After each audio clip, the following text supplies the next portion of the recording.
Hoy vamos a adentrarnos en la vida y la voz de Javier Solís, un artista que no solo cantó al amor y al desamor, sino que los convirtió en parte de la memoria emocional de México. Desde sus orígenes humildes hasta convertirse en el rey del bolero ranchero, comencemos.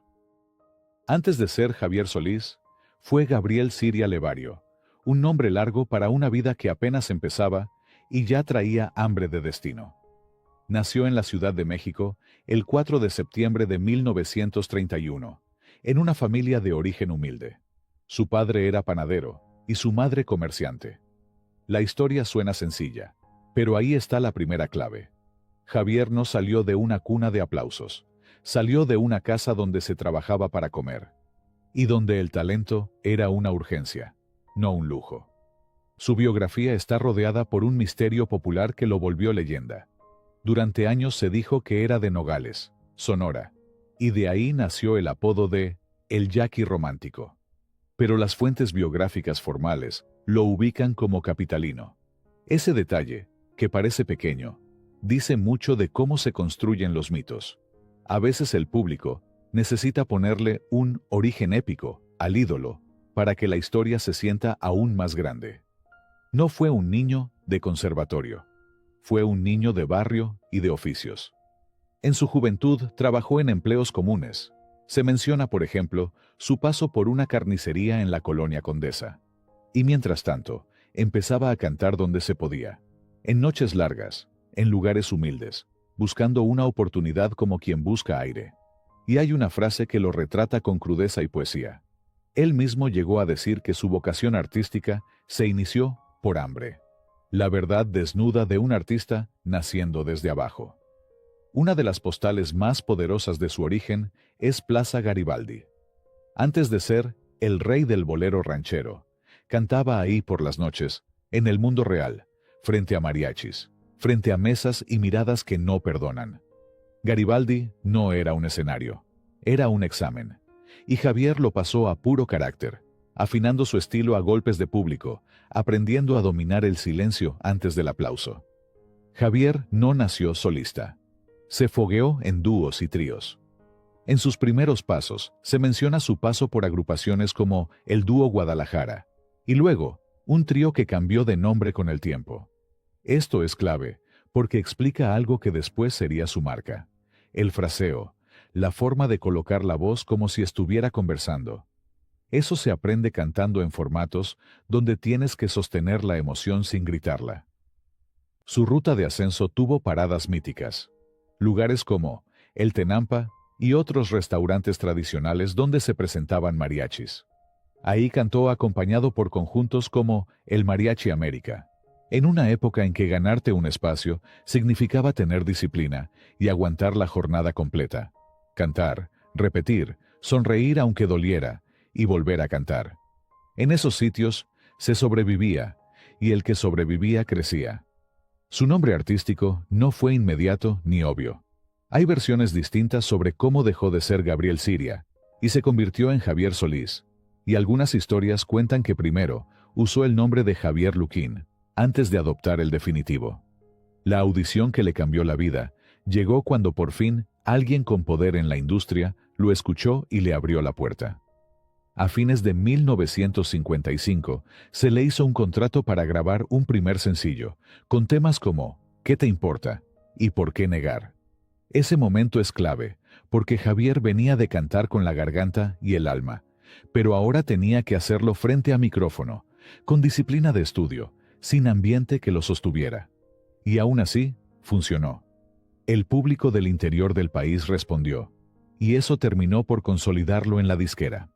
Mientras Javier entraba al mundo de la música y el espectáculo, una pérdida enorme conmocionaba a todo México: la muerte de Pedro Infante. Mientras un ídolo se apagaba, otro venía subiendo con un estilo nuevo, listo para ocupar un lugar en el corazón del país. Javier Solís no se volvió famoso solo por cantar bonito, sino por crear un puente. Su figura se asocia a la idea del bolero ranchero, esa mezcla de romanticismo íntimo con fuerza de mariachi, que conectó con un México que quería llorar y ser valiente al mismo tiempo. En sus primeros años ya se estaba formando ese sello. un hombre que podía cantar dolor con elegancia, como si cada nota fuera una confesión. El momento en que su voz dejó de ser una promesa y se volvió necesidad nacional. Hay artistas que gustan, y hay artistas que, cuando suenan, parece que el aire se vuelve más pesado porque todo el mundo se acuerda de alguien. Javier Solís entró en esa categoría cuando su carrera agarró velocidad a finales de los 50 y principios de los 60. De pronto, su voz empezó a sonar en radios, tocadiscos, mercados, cantinas, casas de familia, y se volvió parte del paisaje emocional del país. Y ahí nace el apodo que lo persigue para siempre: el rey del bolero ranchero. El bolero ranchero no fue una etiqueta, fue un puente entre dos Méxicos. Lo maravilloso es que Javier no se encerró en un género. Lo que hizo fue tender un puente. El bolero y la ranchera parecían mundos distintos. Javier los unió sin pedir permiso. Cantaba con mariachi, pero con un fraseo de bolero. Dolía con elegancia, pero sin perder la raíz popular. Por eso conectó con públicos tan distintos: el que quería llorar bajito y el que quería llorar con la frente en alto. Su identidad artística está tan asociada a esa mezcla que incluso sus biografías modernas lo describen justamente por eso. Hay intérpretes a los que una canción les cambia el destino. Sombras no solo fue un gran éxito, se volvió un sello, una marca emocional. Por algo a Javier se le llegó a conocer también como el Señor de Sombras, en referencias biográficas. Sombras no es solo melodía, es un estado de ánimo. La gente no la escucha, la habita. Y cuando el público empieza a identificarte por una canción así, ya no estás en el entretenimiento, estás en la memoria afectiva. Javier no se quedó en la música. En 1959 comenzó su carrera como actor y terminó apareciendo en más de 20 películas. El cine lo usó como lo que era: un cantante que podía sostener una historia con pura presencia. En ese México cinematográfico, donde el público iba a llorar y a enamorarse en pantalla grande, Javier era una garantía. Entraba con esa mirada seria, esa voz que parecía traer un secreto, y ya tenías el corazón del espectador listo. Una estrategia clásica de la época era meter al cantante en una historia para que, dentro de la película, cantara varios temas. Javier fue ideal para eso. Su voz vendía discos y boletos. Por eso muchas de sus cintas funcionan como cápsulas de su repertorio. Y hoy, son tesoros para fans porque no solo ves al artista, lo escuchas en escena, en su época, con su estilo intacto. Javier no cantaba como quien pide amor. Cantaba como quien acepta la herida, y aún así sigue de pie. Su postura escénica era sobria. No necesitaba grandes aspavientos, porque su voz ya estaba actuando por él. Y eso lo volvió irresistible. El público veía a un hombre que parecía fuerte, pero por dentro estaba ardiendo. Esa dualidad fue perfecta para el bolero ranchero. Macho por fuera, romántico hasta el hueso por dentro. El alcance de Javier no fue local. Su popularidad rebasó México y se extendió por América Latina y comunidades hispanas. Eso se nota en algo simple: la cantidad de ediciones, recopilaciones y discografías registradas en catálogos musicales, y en la permanencia de su música en plataformas modernas. Hay voces que viven mientras hay moda, y hay voces que viven porque la gente las necesita. Javier se volvió de esos. Se le llamó el Jackie romántico, aunque no fuera Jackie. Y esto se volvió parte del personaje público. Una figura casi de leyenda, como si su origen fuera tan grande como su voz. Incluso hay artículos y recuentos que explican que no era Jackie y que su historia real fue otra. Javier, sin querer, se convirtió en una especie de personaje nacional, al que el pueblo le inventó elementos para hacerlo más mítico. Javier Solís fue un artista extremadamente exigente consigo mismo, mucho más de lo que el público imaginaba. Aunque su voz parecía fluir con naturalidad, quienes trabajaron con él contaron que ensayaba obsesivamente, cuidando respiración, tonos y matices. No se conformaba con cantar bonito. Quería que cada interpretación sonara honesta, casi confesional. Esa autoexigencia explica por qué, Aún con una carrera tan breve, dejó grabaciones que hoy siguen sonando sólidas y vigentes, sin sensación de improvisación o descuido. A diferencia de otros ídolos de su época, Javier Solís no cultivó una imagen escandalosa ni de excesos públicos constantes. Su figura fue la del hombre reservado, serio, incluso introspectivo. Eso generó un contraste poderoso. Mientras sus canciones hablaban de amores intensos, celos, abandono y heridas profundas, su vida pública parecía contenida, casi silenciosa. Esa diferencia alimentó la idea de que todo lo que no decía en entrevistas, lo cantaba en el micrófono. Aunque su imagen terminó asociada al mariachi y al traje elegante, Javier nunca renegó de los géneros que escuchó de joven. Boleros, tríos románticos, música popular urbana, todo eso formó su oído. Por eso, cuando cantaba ranchero, no sonaba rígido ni bravucón. Sonaba sentimental, casi íntimo. Ese mestizaje musical no fue una estrategia de mercado planeada. Fue el reflejo natural de alguien que absorbió música desde muchos frentes antes de llegar al estrellato.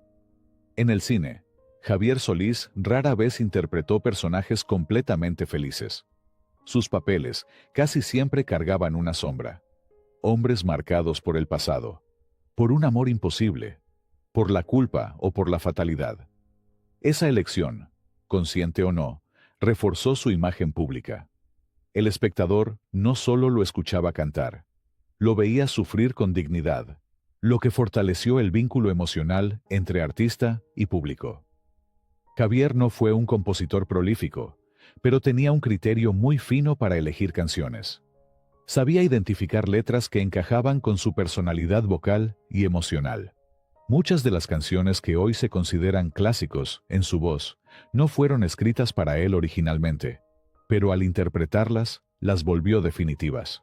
Ese talento para apropiarse emocionalmente de una canción es una de las razones por las que otros intérpretes han tenido dificultad para igualar su impacto en los mismos temas.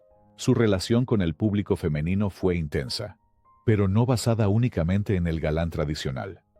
Javier Solís no proyectaba arrogancia ni conquista fácil. Proyectaba vulnerabilidad contenida. Para muchas mujeres, no era el hombre que presume fuerza, sino el que entiende el dolor. Ese matiz explica por qué su público fue tan fiel y tan emocionalmente comprometido con su figura. A pesar de su éxito, nunca rompió del todo con sus raíces populares. No se le recuerda como un artista distante o inaccesible.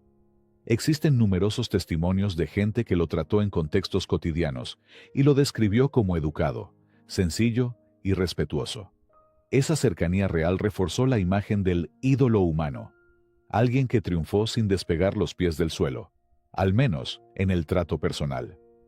Su muerte temprana provocó un fenómeno curioso. Muchos artistas posteriores fueron comparados con él, pero casi siempre desde la nostalgia. No se decía es mejor o lo superó, sino recuerda a Javier.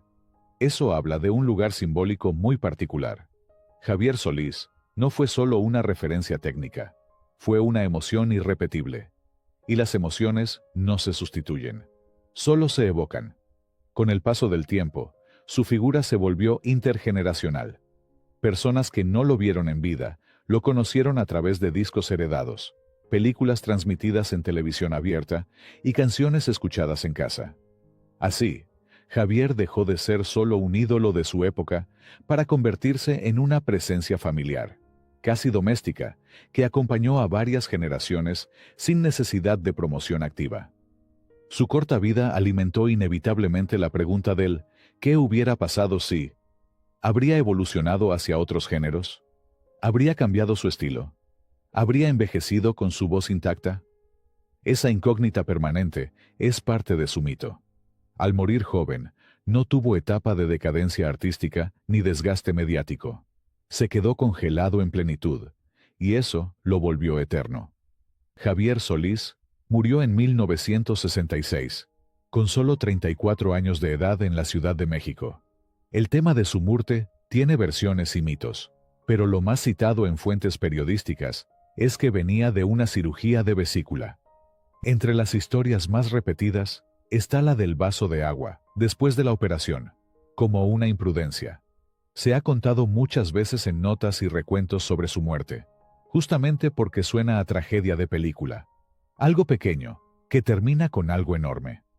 Javier Solís no pertenece al pasado, pertenece a la memoria viva. Hay artistas que se recuerdan con datos, fechas y cifras, y hay otros que se recuerdan con emociones. Javier está en ese segundo grupo. No es solo una voz registrada en discos antiguos, es una presencia que sigue apareciendo en reuniones familiares, en cantinas, en radios encendidas al amanecer, en noches donde alguien necesita cantar su pena sin decir su nombre. Gracias por acompañarnos hasta el final. Cuéntanos en los comentarios qué otros artistas te gustaría que recordáramos en próximos videos. Nos vemos muy pronto con más historias que tocan el alma. Hasta entonces.